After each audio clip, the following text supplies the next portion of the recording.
D का मान क्या रहे, 0 से बड़ा रहे तो मूल वास्तविक होंगे और असमान होंगे। हेलो दोस्तों, स्वागत है आपके अपने YouTube चैनल एक्सेल क्लास में। तो आज के इस वीडियो में हम क्लास 10 के क्वेश्चन सोल्व करने वाले हैं। जैसे क्वेश्चन आप लोग यहाँ पर देख सकते हैं। तो देखिए यहाँ पर क्वेश्चन क्या दे दिया है कि k का मान ज्ञात करें जिसके लिए 2x² प्लस kx प्लस 3 = 0 के दोनों मूल वास्तविक और समान हो। यानी कि यहाँ पर दे रहा है द्विघात समीकरण का क्वेश्चन है और दोनों मूल इसका देखिएगा, याद रखिएगा द्विघात समीकरण में दो को मूल होते थे, अल्फा और बीटा, आप लोगों को पता ही होगा। तो दोनों मूल क्या है, समान है, ठीक है, और वास्तविक है। क्लियर है। तो हम लोग यहाँ पर k के मान निकालना है, जैसा क्वेश्चन आप लोग यहाँ पर देख सकते हैं। तो वीडियो को आप लोग अंत जरूर बने रहें। तो चलिए वीडियो को स्टार्ट करते हैं। तो देखिए कैसे सोल्व होता है। यहाँ पर सबसे पहले हम लोग यहाँ पर क्वेश्चंस को लिख लेंगे। 2x² प्लस में दे दिया है kx प्लस 3 = 0। ये हो गया हम लोग का द्विघात समीकरण, ठीक है ना। अब हम लोग को निकालना है, इसमें k के मान निकालना है हम लोग, ठीक है। k के मान कैसे निकलेगा तो देख सकते हैं आप। तो इसका दोनों मूल क्या है, वास्तविक और समान।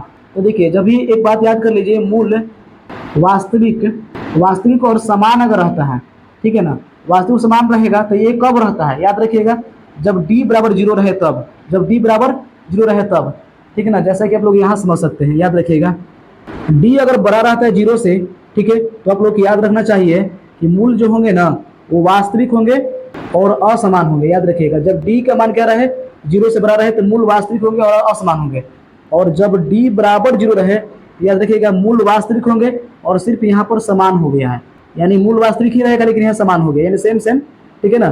चलिए अच्छा, अगर माने d का मान अगर 0 से अगर छोटा रहे तो याद रखिएगा कोई मूल नहीं, यानी कि यहाँ पर मूल निकलेगा ही नहीं, ठीक है ना, यानी कोई मूल नहीं होगा, उस कंडीशन में कोई मूल नहीं होगा। क्लियर यहाँ तक। तो यहाँ पर हम लोग को निकालना है मूल वास्तविक और समान दे दिया है, तो मूल और वास्तविक समान के लिए लिख लेंगे हम लोग d = 0।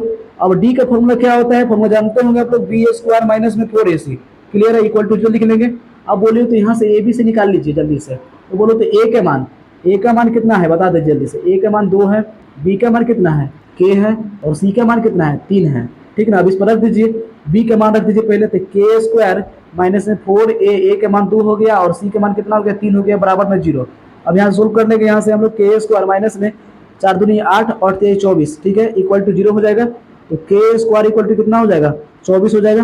तो अब हम लोग यहाँ से k का मान निकालेंगे, रूट में जाएगा 24, रूट में जाएगा 24, तो इसको लिखेंगे प्लस माइनस में, याद रखिएगा, ठीक है। 24 को हम लोग इस तरीके से तोड़ सकते हैं, 6 × 4, ठीक है, 6 × 4 तोड़ेंगे तो 4 का वर्गमूल निकल जाएगा ना, ठीक है। 4 का वर्गमूल कितना निकलेगा, 2 निकलेगा, यानी कि 2√6 हो जाएगा। ये चीज लिखेंगे प्लस में माइनस में दोनों में, प्लस माइनस दोनों में लिखेंगे, क्योंकि प्लस में भी 2√6 होगा आंसर, एक माइनस में भी 2√6 होगा इसका आंसर। क्लियर है ना। यानी कि इसका आंसर यानी k का मान क्या हो जाएगा, प्लस माइनस 2√6 हो जाएगा। तो आशा करते हो आप लोग कि ये वीडियो बहुत अच्छी तरीके से समझ में आ गया होगा। और कोई भी क्वेश्चन से कोई भी डाउट्स हो तो पहले की ही तरह आप लोग कमेंट बॉक्स में कमेंट कीजिए, और साथ ही आप लोग ये भी बताइए कि ये वीडियो आप लोग को कैसा लगा। और चैनल को आप लोग अभी भी सब्सक्राइब नहीं किए हैं तो पहले चैनल सब्सक्राइब कर लीजिए और बेल आइकन को प्रेस कर दीजिए, ताकि हर अपडेट आपको मिलता रहे। तो मिलते हैं नेक्स्ट वीडियो में, तब तक के लिए जय हिंद।